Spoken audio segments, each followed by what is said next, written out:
First ever factory outlet Mukunda jewellery KPHB Kothapet Khammam Somajiguda Hanamkonda.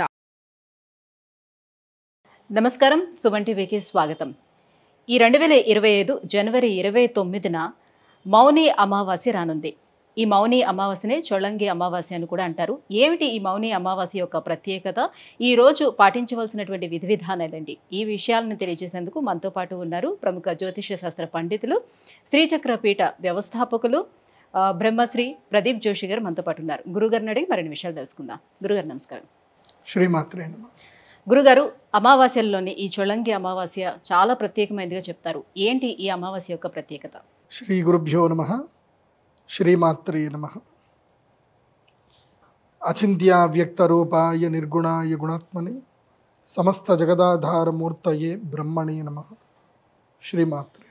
ప్రతి అమావాస్య కూడా శ్రేష్టమైనది. ప్రతి సంవత్సరానికి మనకి 24 పర్వదినాలు అంటారు. వీటిని పూర్ణ దినాలు అని అంటారు, పర్వదినాలు అంటారు.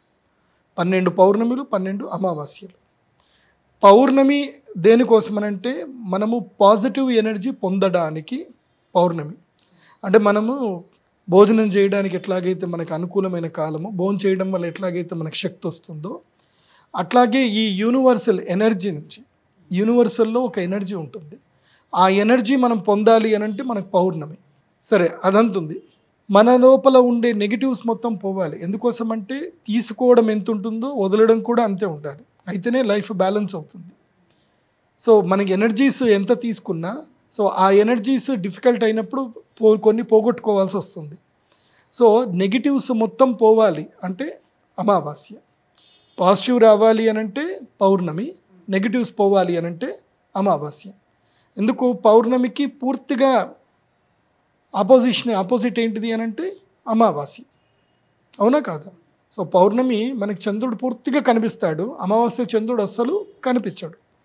అమావాస్యకి చంద్రుడు పూర్తిగా సూర్యుడితోటి ఉండిపోతాడు కాబట్టి మనకి కనబడ్డు. సో పౌర్ణమి ఏమవుతుంది, చంద్రుడి యొక్క వెన్నెల్లో మనకి జలము ద్వారా మనకి శక్తి వస్తుంది.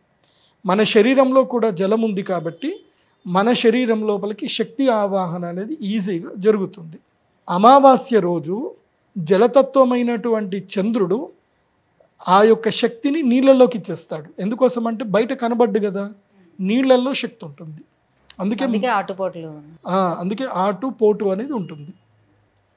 దీని యొక్క వైశిష్ట్యత ప్రకారము మనం అర్థం చేసుకోవాల్సింది ఏంటంటే, అందుకే ప్రతి అమావాస్య రోజు నదీ స్నానం చేయడము, పితృదేవతలకు తర్పణం ఇవ్వడము, తర్వాత అమావాస్య ముఖ్యంగా ఎవరైతే గనక దీక్షాపరులు ఉంటారో అమావాస్య ఉపవాసం ఉంటారు. ఉపవాసం అంటే ఒక పూట తింటారు, ఇంకో పూట తినరు. కొంతమంది ఉపవాసం కూడా ఉంటారు. అమావాస్య రోజు విశేషం ఏమిటంటే నెగిటివ్స్ మొత్తం దూరం చేసుకోవాలి. అందులోనూ అన్ని అమావాస్యల్లో కొన్ని బలమైన అమావాస్యలు ఉంటాయి. అందులోపల బలమైన అమావాస్యల్లో ఒకటి నదీ స్నానము చేయడానికి, పూర్తిగా నెగిటివ్స్ అన్ని దూరం చేసుకోవడానికి, కుంభమేళ పుష్కర స్నానాలు అన్నీ చేయడానికి అత్యంత అనుకూలమైన అమావాస్య మౌని అమావాస్య. అదే ఈ పుష్యమాసంలో వచ్చే అమావాస్య, పుష్య అమావాస్య. ఈ పుష్య అమావాస్య చాలా శ్రేష్టమైంది. ఇది ఏమిటంటే మన యొక్క పాపకర్మ పంకిలమంతా కూడా పోగొట్టుకోవడానికి పుష్య అమావాస్య. తర్వాత మాఘ అమావాస్య వస్తుంది. మాఘ అమావాస్య చాలా గొప్పది. దాని యొక్క శక్తి ఏమిటి అని అంటే గనక, ఎవరికైతే గనక అనువంశికంగా దుఃఖం వస్తుందో, అంటే సంతానం లేకపోవడమో, తర్వాత ఇంట్లో ఎవరైనా మరణించడమో, అలాంటివి అనువంశికంగా దుఃఖం వచ్చేటువంటి వాళ్లకు మాఘ అమావాస్య శ్రేష్టమైంది. అలాంటి మాఘ అమావాస్య రోజు పుష్కర స్నానం చేసినా, నదీ స్నానం చేసినా, తర్పణాలు చేసినా వాళ్ళకి సంతాన భాగ్యం అనేది 100% కలుగుతుంది. అనువంశిక దోషాలన్నీ కూడా పోతాయి. ఆ తర్వాత ఇంకోటి ఉంటుంది, మహాలయ అమావాస్య. అది మనకి భాద్రపద మాసంలో వస్తుంది. ఆ అమావాస్య చాలా శ్రేష్టమైంది. అది పిండ ప్రదానాలకు, పితృదేవతలకు చేయడానికి. ఎందుకోసం అంటే పితృదేవతలు సంతోషించాలంటే ఆ అమావాస్య. ఇంకొక అమావాస్య ఉంటుంది, అది పవర్ఫుల్ అమావాస్య, డబ్బులు ఇస్తుంది ఆ అమావాస్య. ఆ అమావాస్య లక్ష్మీ పూజ చేస్తే లక్ష్మీదేవి కనకవర్షం కురిపించేస్తుంది. అదేంటి మీ అందరికీ తెలుసు కదా, ఏంటిది అది? దీపావళి. ఆశ్వయుజ అమావాస్య, దీపావళి. సో ఈ 4 అమావాస్యలు చాలా శ్రేష్టమైనవి. ఇంకోటి ఆషాఢ అమావాస్య ఉంటుంది, అది గుప్త అమావాస్య అంటారు. అది వారాహి అమ్మవారికి, తర్వాత వామాచార తంత్ర పూజలకి ఆషాఢ మాసం. అది పరశురామ క్షేత్రంలో గనక ఆషాఢ మాసంలో అమావాస్య పూజ చేయించుకుంటే అసలు నువ్వు ఏదంటే జరుగుతుంది. ముఖ్యంగా శత్రుబాధ విముక్తి కలగాలి, రుణబాధ విముక్తి కలగాలి. ఏ మనిషికైనా జీవితంలో దుఃఖం వచ్చేది ఒక అన్ఎక్స్పెక్టెడ్ థింగ్ వల్లనే జరుగుతుంది.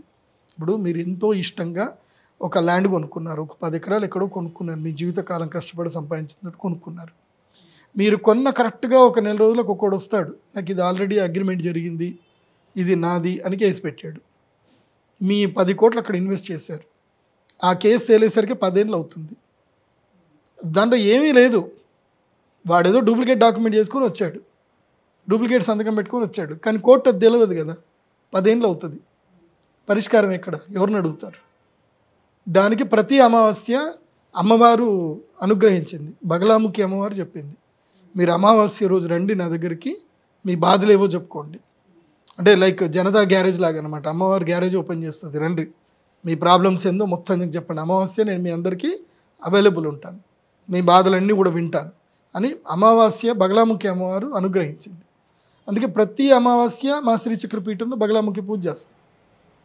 ఈసారి మీరు అంటున్న ఈ చొల్లంగి అమావాస్య అంటున్నారు కదా, ఈ చొల్లంగి అమావాస్య ఏమిటంటే కనుక మనము పైరు మొత్తం కూడా తీసేసి, ఇప్పుడు సంక్రాంతికి పైరు తీసేస్తాము, ఈ చొల్లంగి అమావాస్యకి మనం ఏం చేయాలి అని అంటే పైరుని పూజ చేసుకోవాలి. అంటే ఆ భూమి మొత్తం చదును వేసి భూమి పూజ చేసుకోవాలి. భూమి పూజ చేసుకొని నత్తలు చల్లాలి. యాక్చువల్లీ ఇది రూల్ ప్రకారం నత్తలు. చొల్లంగి అంటే దీని ఏమంటారు, డొల్ల చేయడము అని అర్థం నిజం చెప్పాలంటే. అంటే భూమిని డొల్ల చేయాలి.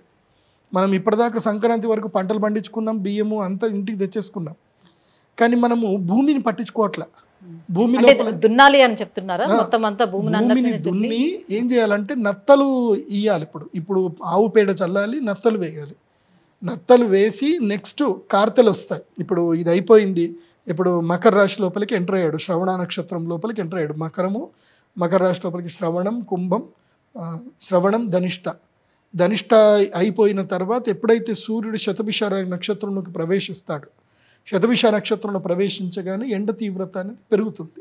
అప్పుడు భూమి మళ్ళీ తనను తాను ఈల్ చేసుకుంటుంది. మళ్ళీ అప్పుడు మనము నాట్లు వేసుకుంటాం.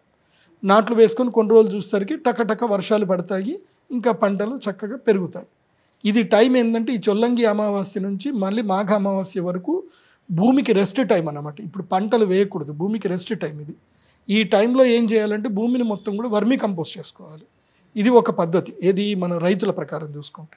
ఆధ్యాత్మిక ప్రకారంగా చూసుకుంటే ఒక మనిషి తన యొక్క ఆధ్యాత్మిక సాధనకు మౌని అమావాస్య చాలా శ్రేష్టమైంది. మౌని అమావాస్య నుంచి శివరాత్రి వరకు ధ్యానం చేసుకోవాలి, శివ పూజ చేసుకోవాలి, శివ దీక్షలు చేసుకోవాలి, శివ ధ్యానం చేసుకోవాలి. అందుకే ఈ మౌని అమావాస్య 144 సంవత్సరాల తర్వాత మహాకుంభమేళ వస్తుంది మనకి ఇక్కడ ప్రయాగ్రాజ్లో మహాకుంభమేళలో ఈ మౌని అమావాస్య వెళ్ళి స్నానం చేసిన వాళ్ళు అదృష్టవంతులు. ఇంకా వాళ్ళ యొక్క కర్మఫలం అంతా కూడా పోతుంది. ఇంకా 144 సంవత్సరాలంటే ఈ జన్మకి ఇక్కడనే వస్తుంది. మన పిల్లలకు కూడా దొరకదు అదృష్టం. ఇప్పుడు ఎవరెవరైతే పుట్టని వాళ్ళకి ఇంకా దొరకదు అదృష్టం. సో ఆ అదృష్టం మిస్ చేసుకోకండి, అందరూ కూడా వెళ్ళండి, మౌని అమావాస్య రోజు స్నానం చేయండి. మీరు ఒకవేళ కనుక ప్రయాగరాజ్ ఎక్కువగా క్రౌడ్ ఉంది, మేము వెళ్ళలేము, అక్కడ మేము ఏమైపోతాము అని భయం అనిపిస్తే మీరు ఏ పుణ్యక్షేత్రంలో అయినా సరే, ఏ తీర్థంలో అయినా, గోదావరి నదిలో కానీ, కృష్ణా నదిలో కానీ, తుంగభద్ర కానీ, కావేరి కానీ, నేను ఈ శ్లోకం చదువుతాను. ఈ శ్లోకములో ఏ నదుల పేర్లు చెప్పానో ఆ నదులన్నిట్లోనూ కూడా మౌని అమావాస్యలో స్నానం చేయొచ్చు. అంతే పుణ్యఫలం లభిస్తుంది, గుర్తుపెట్టుకోండి. ఎందుకోసమంటే ఒక్క మౌని అమావాస్య రోజు సమస్త తీర్థముల యందు గంగాదేవి యొక్క సన్నిధానం పూర్తిగా ఉంటుంది. గంగా వరుణ దేవుడి యొక్క సాన్నిధ్యం ఉంటుంది, ముక్కోటి దేవతల యొక్క సాన్నిధ్యం ఉంటుంది కేవలం మౌని అమావాస్య. ఇది ఫిబ్రవరి 29వ తారీఖు. సో 28వ తారీఖు వెళ్ళి సిద్ధమవ్వండి.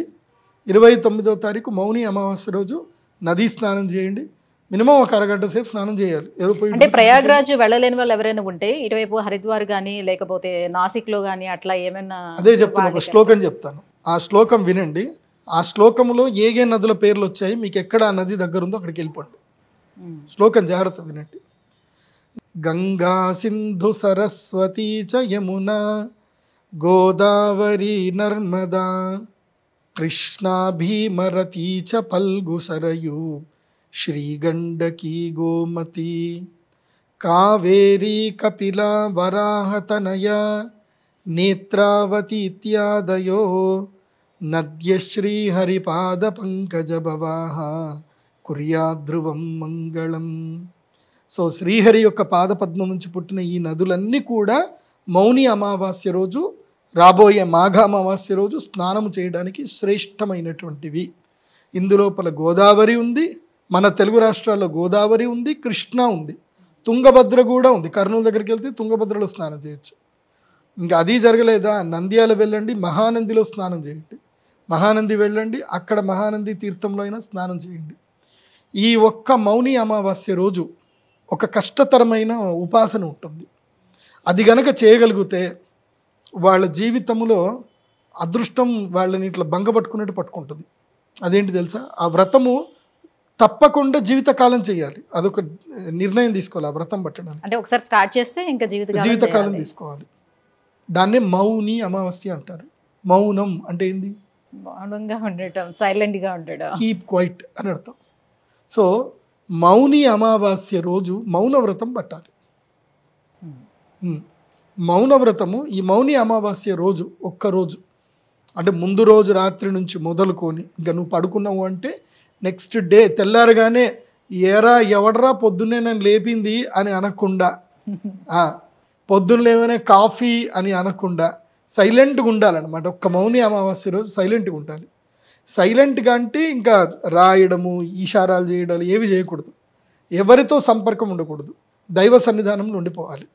ఒక్క మౌని అమావాస్య రోజు తమ యొక్క వాక్కును శివుడికి ఎవరైతే తర్పణం చేస్తారో, అంటే ఆ ఒక్కరోజు వాక్కుని శివుడికి అంకితం చేయాలి. వాక్కును అంటే మనస్సును కూడా, ఎందుకోసం అంటే మనస్సు ఆలోచిస్తుంది కదా. సో మనస్సు ఆలోచించకుండా, మనస్సు ఆలోచిస్తేనే కదా మాట వచ్చేది. సో మనస్సుని వాక్కుని పూర్తిగా శివ సాన్నిధ్యంలో వదలాలి. అంటే మౌని అమావాస్య రోజు ఏదైనా శివాలయం, ఏదైనా దేవాలయం వెతుక్కొని వెళ్ళి అక్కడ సేవ చేయాలి. పూర్తిగా స్నానం చేసి అక్కడనే నదిలో స్నానం చేసి శివుడికి మంచిగా చేసేసి క్లీన్ చేసి మంచిగా గుడి అంతా అవన్నీ క్లీన్ చేసి సేవ చేసుకోవాలి. శివుడైనా సరే కృష్ణుడైనా. నేను ప్రాక్టికల్గా చెప్తున్నాను, నా అనుభవం చెప్తున్నాను. మేము మధ్వ సాంప్రదాయం, మా పూజ్య గురువులు శ్రీమన్ మధ్వాచార్యుల వారు, ఆనంద తీర్థాచార్యులు అంటారు. మాకు బేస్ ఆరిజిన్ ప్లేస్ వచ్చేసి మాకందరికీ ఉడిపి క్షేత్రం. ఉడిపి అక్కడ అష్టమఠాలు ఉంటాయి. మౌని అమావాస్య వచ్చింది, ఏం చేయాలి, ఇది ఉంది మా గురువు గారు చెప్పారు ఏం చేయాలి. అటు ఇటు చూస్తే కృష్ణ ఉడిపిలో ఉన్నాను నేను. ఉడిపిలో అక్కడ తీర్థం ఉంటుంది, అక్కడ చిన్నగా కోనేరు ఉంటుంది. అక్కడ కృష్ణమఠంలోనే కోనేరు ఉంటుంది. మాకైతే అలౌడ్, ఎందుకోసమంటే మేమంతా మా బ్యాచే కాబట్టి మాకంతా అలౌడ్, వేరే వాళ్ళకి అలౌ చేయరు అక్కడ.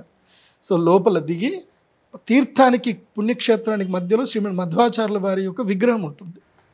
మౌని అమావాస్య ఏం చేయాలి, మౌనంగా ఉండి సాన్నిధ్యంలో ఉండాలి. సో నేను మా గురువు దగ్గరికి వెళ్ళిపోయా. నాకు మా గురువే దైవం కాబట్టి ముకుంద భక్తియే గురుభక్తి జాయే అని మాకు శ్రీమన్ సుమధ్వ విజయలో చెప్పారు. కాబట్టి నేను వెళ్ళి అక్కడ అన్ని పావురాలన్నీ పాడుపాడు చేసేసాయి. ఆ రోజంతా అక్కడనే ఉండి మొత్తం క్లీన్ చేసేసాను నేను. నా టైం అంతా అక్కడ ఇంకెవ్వరితో మాట్లాడలేదు. భోజనం చేసా, మళ్ళీ నీళ్ళలో దిగి ఈదుకుంటూ వెళ్ళి మొత్తం అదంతా క్లీన్ చేసి దండం పెట్టేసుకొని వచ్చా. నెక్స్ట్ మూమెంట్ నా లైఫ్లో టర్నింగ్ పాయింట్ వచ్చింది. అప్పటి వరకు నా దగ్గర డబ్బులు ఎంత ఉండేటంటే నా బ్యాంక్ అకౌంట్లో 10,000 కూడా ఉండకపోతుండే. ఇప్పుడు దానికి 100 times నా దగ్గర ఇన్కమ్ ఉంది. ఇప్పుడు దానికి కారణం ఏంటంటే గురువు అనుగ్రహం.